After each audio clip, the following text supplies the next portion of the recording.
Hey guys, welcome back to the channel. We're so glad you've joined us for another daily Bible reading. We hope you're having a blessed day wherever and whenever you are. We're going to continue our journey through the Bible in 60 days. Now, this is a great plan for families, kids, or individuals who just want to get a taste of the Bible, and they get to hop around or hop through the Bible, if you will. So today we're going to continue our reading. We're in the New Testament now. We're in the final third of the series, and we're on day 41. We're going to be reading out of the Gospel of Matthew. We just heard the Sermon on the Mount. You can go back and listen to that one. We have a playlist on our channel if you want to catch up on our readings, but you can find this plan and other plans like it on a website called questionsgod.com. That's questionsgod.com.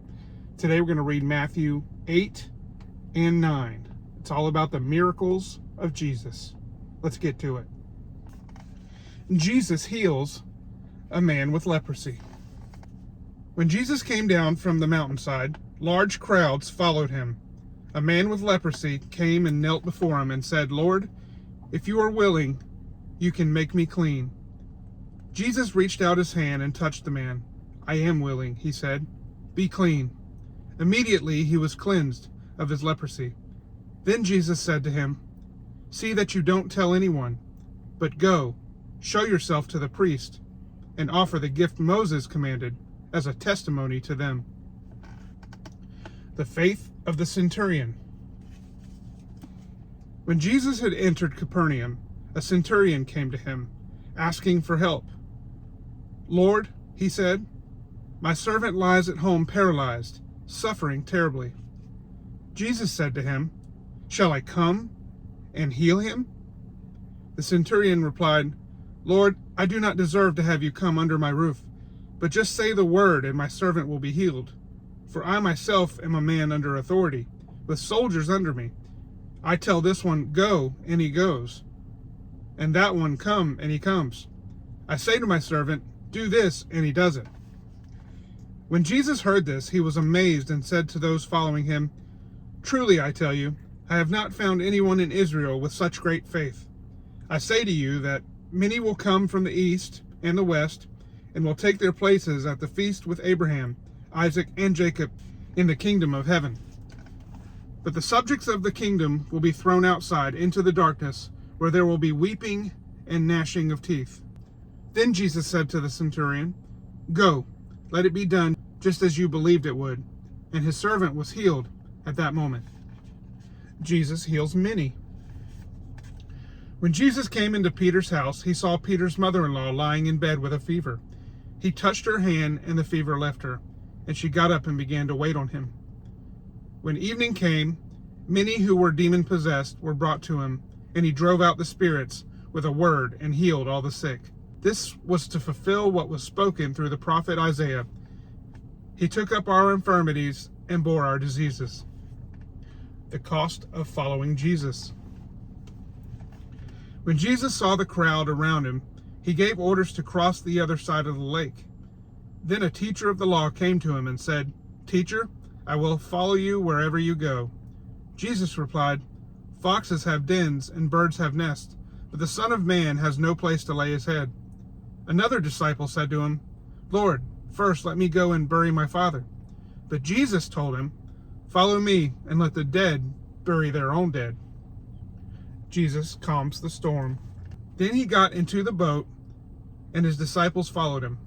Suddenly a furious storm came up on the lake, so that the waves swept over the boat. But Jesus was sleeping. The disciples went and woke him, saying, "Lord, save us. We're going to drown." He replied, "You of little faith, why are you so afraid?" Then he got up and rebuked the winds and the waves, and it was completely calm. The men were amazed and asked, "What kind of man is this? Even the winds and the waves obey him?" Jesus restores 2 demon-possessed men. When he arrived at the other side in the region of Gadarenes, 2 demon-possessed men coming from the tombs met him. They were so violent that no one could pass that way. "What do you want with us, Son of God?" they shouted. "Have you come here to torture us before the appointed time?" Some distance from them, a large herd of pigs was feeding. The demons begged Jesus, "If you drive us out, send us into the herd of pigs." He said to them, "Go." So they came out and went into the pigs, and the whole herd rushed down the steep bank into the lake and died in the water. Those tending the pigs ran off, went into the town, and reported all this, including what had happened to the demon-possessed men.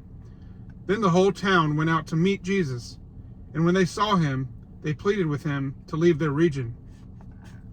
That was chapter 8. We're going to move over to chapter 9, continuing with Jesus' miracles. Jesus forgives and heals a paralyzed man. Jesus stepped into a boat, crossed over, and came to his own town. Some men brought to him a paralyzed man lying on a mat. When Jesus saw their faith, he said to the man, "Take heart, son, your sins are forgiven." At this, some of the teachers of the law said to themselves, "This fellow is blaspheming." Knowing their thoughts, Jesus said, "Why do you entertain evil thoughts in your hearts? Which is easier, to say, 'Your sins are forgiven,' or to say, 'Get up and walk'? But I want you to know that the Son of Man has authority on earth to forgive sins." So he said to the paralyzed man, "Get up, take your mat, and go home." Then the man got up and went home. When the crowd saw this, they were filled with awe, and they praised God who had given such authority to man. The calling of Matthew. As Jesus went on from there, he saw a man named Matthew sitting at the tax collector's booth. "Follow me," he told him, and Matthew got up and followed him. While Jesus was having dinner at Matthew's house, many tax collectors and sinners came and ate with him and his disciples. When the Pharisees saw this, they asked his disciples, "Why does your teacher eat with tax collectors and sinners?" On hearing this, Jesus said, "It is not the healthy who need a doctor, but the sick. But go and learn what this means. I desire mercy, not sacrifice, for I have not come to call the righteous, but sinners." Jesus questioned about fasting. Then John's disciples came and asked him, "How is it that we and the Pharisees fast often? How is it that we and the Pharisees fast often, but your disciples do not fast?" Jesus answered, "How can the guests of the bridegroom mourn while he is with them? The time will come when the bridegroom will be taken from them. Then they will fast. No one sews a patch of unshrunk cloth on an old garment, for the patch will pull away from the garment, making the tear worse. Neither do people pour new wine into old wineskins. If they do, the skins will burst, the wine will run out, and the wineskins will be ruined. No, they pour new wine into new wineskins, and both are preserved." Jesus raises a dead girl and heals a sick woman. While he was saying this, a synagogue leader came and knelt before him and said, "My daughter has just died, but come and put your hand on her, and she will live." Jesus got up and went with him, and so did his disciples. Just then a woman who had been subject to bleeding for 12 years came up behind him and touched the edge of his cloak. She said to herself, "If I only touch his cloak, I will be healed." Jesus turned and saw her. "Take heart, daughter," he said. "Your faith has healed you." And the woman was healed at that moment. When Jesus entered the synagogue leader's house and saw the noisy crowd and people playing pipes, he said, "Go away. The girl is not dead, but asleep." But they laughed at him. After the crowd had been put outside, he went in and took the girl by the hand, and she got up. News of this spread through all that region. Jesus heals the blind and the mute. As Jesus went on from there, 2 blind men followed him, calling out, "Have mercy on us, Son of David." When he had gone indoors, the blind men came to him and asked him, "Do you believe that I am able to do this?" "Yes, Lord," they replied. Then he touched their eyes and said, "According to your faith, let it be done to you." And their sight was restored. Jesus warned them sternly, "See that no one knows about this." But they went out and spread the news about him all over that region. While they were going out, a man who was demon-possessed and could not talk was brought to Jesus. And when the demon was driven out, the man who had been mute spoke. The crowd was amazed and said, Nothing like this has ever been seen in Israel.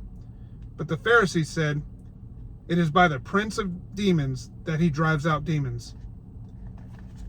The workers are few. Jesus went through all the towns and villages, teaching in their synagogues, proclaiming the good news of the kingdom and healing every disease and sickness.